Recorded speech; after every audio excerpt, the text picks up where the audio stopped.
Akan memulai menjawab pertanyaan yang banyak sekali ini secara umum. Moga-moga waktunya cukup karena ini dari target jam 2 udah jam 3 lebih. Saya mulai dari apa yang disampaikan oleh saudara Irawan dulu, bukan karena sama-sama Golkar, karena memang pertanyaannya itu substansinya ada di situ. Pertama, saya mohon maaf dulu. Ketika hari Jumat kemarin kami proses pembatalan tidak memberitahukan kepada teman-teman dan pimpinan Komisi 2. Tapi ini masih proses awal.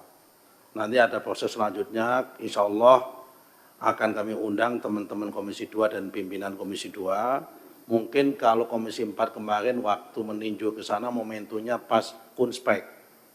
Nah, mungkin pas ada kunspek kita samakan di situ atau bagaimana ini kita atur bersama. Karena itu saya mohon maaf yang hari Jumat kemarin karena memang kami butuh quick respon untuk mengembalikan kepercayaan publik. Sehingga kami mohon maaf tidak sempat ngasih tahu kepada Pak Ketua dan Bapak-Bapak yang lain.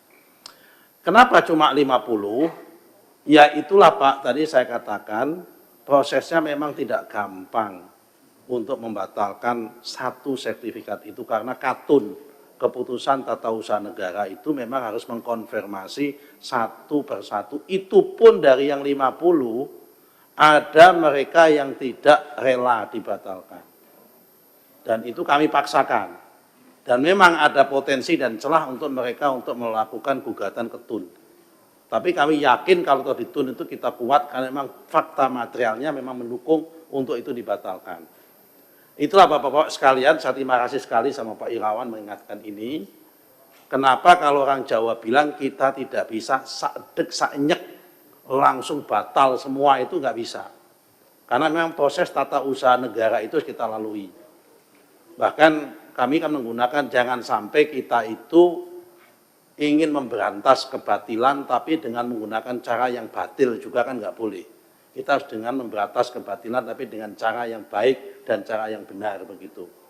Itu karena itu memang dari situlah prosesnya. Saya terima kasih sekali diingatkan sama saudara Irawan karena memang itulah harusnya proses yang harus dilalui adalah melalui itu. Mengenai masalah tindak lanjut pidana, Bapak-bapak sekalian, saat ini pihak APH sudah masuk.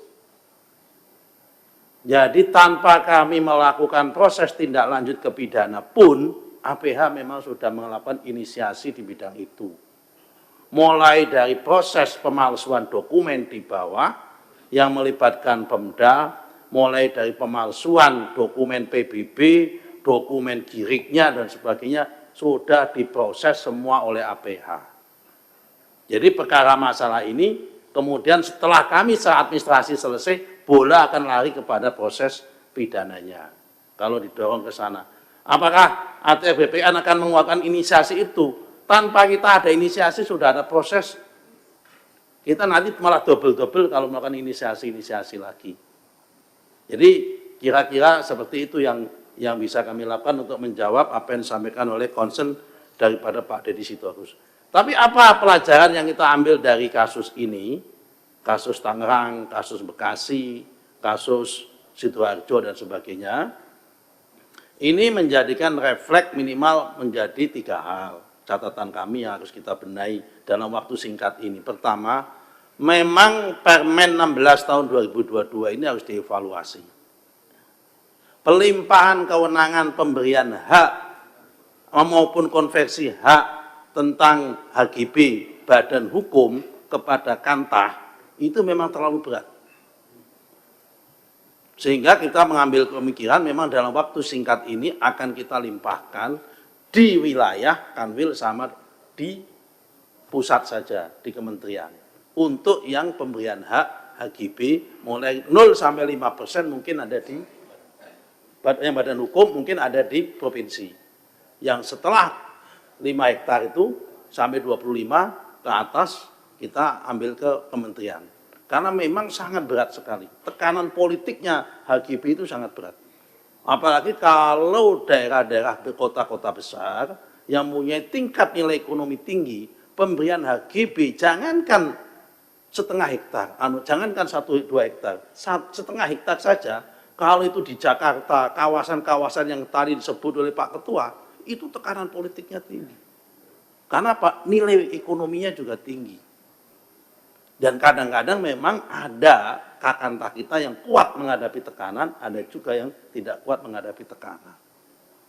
Karena tadi memang kalau kita bicara masalah kasus Tangerang, belajar dari situ, secara prosedur, secara legal, secara yuridisnya lengkap, kap, secara administrasi. Jadi ada juga mereka membayar PBB juga, ada PBB-nya. Saya nggak tahu juga kenapa laut ada PBB-nya. Jadi ini kalau memang ini melibatkan banyak pihak, ya memang betul melibatkan banyak pihak. Ada sertifikat giginya, ada dokumen keterangan, ada lengkap. Secara prosedur maupun secara yuridis tidak ada yang dilalui. Kami sudah periksa satu persatu. Karena sebelum membatalkan itu kami memeriksa satu persatu. Hanya ketika kita cek fakta materialnya saja, kenanya di fakta materialnya itu. Nah, ngecek fakta material ini kan harus dicocokkan, dipanggil dulu dan sebagainya. Itu pun banyak sekali ketika kami selesai sholat Jumat, ada beberapa SAM yang kami batalkan, saya di demo. Di kohort itu. Bagaimana nasib kami Pak kalau nanti dibatalkan? Bagaimana ini? Nah, ini juga menjadi pertanyaan apa yang disampaikan oleh Saudara Irawan tadi memang begitu keadaan yang ada. Kemudian yang poin kedua, ini yang soal Tangerang, soal ini pembelajarannya itu di situ. Yang pertama adalah pemberian kewenangan. Yang kedua adalah kami perlu meningkatkan risk management yang kuat. Dengan adanya fakta ini, apapun ceritanya menandakan risk management di lingkungan internal kami lemah masih. Berangkat dari sini, kami akan mewajibkan semua pejabat yang punya otoritas, baik itu kasih maupun kepala kantor, maupun kanwil, maupun kabid, maupun direktur, maupun dirjen, mulai tahun ini akan kami wajibkan harus ikut dan wajib lulus pelatihan sertifikasi manajemen risiko. Persis mau saya berlakukan seperti pengelolaan lembaga keuangan baik bank maupun non-bank. Di bank itu, karena juga pelayanannya sama, itu sama. Yang namanya kepala pimpinan cabang bank itu wajib lolos sertifikat manajemen risiko. Karena mengelola duit uang ini sama aja, ini mengelola aset orang. Nah, karena itu ini akan kita tingkatkan, akan kita wajibkan untuk pembelajarannya untuk ini hikmah yang kedua itu adalah tentang manajemen risiko. Yang nomor 3, memang APIP kita, ya kan, inspektorat kita memang harus lebih ketat. Kalau tadi ada usulan-usulan seperti perlunya ada penik Hakum di dalam Dirjen Gakum, kemudian perlunya ada peradilan pertanahan untuk percepatan dan sebagainya, itu bagi kami bonus kalau ada itu.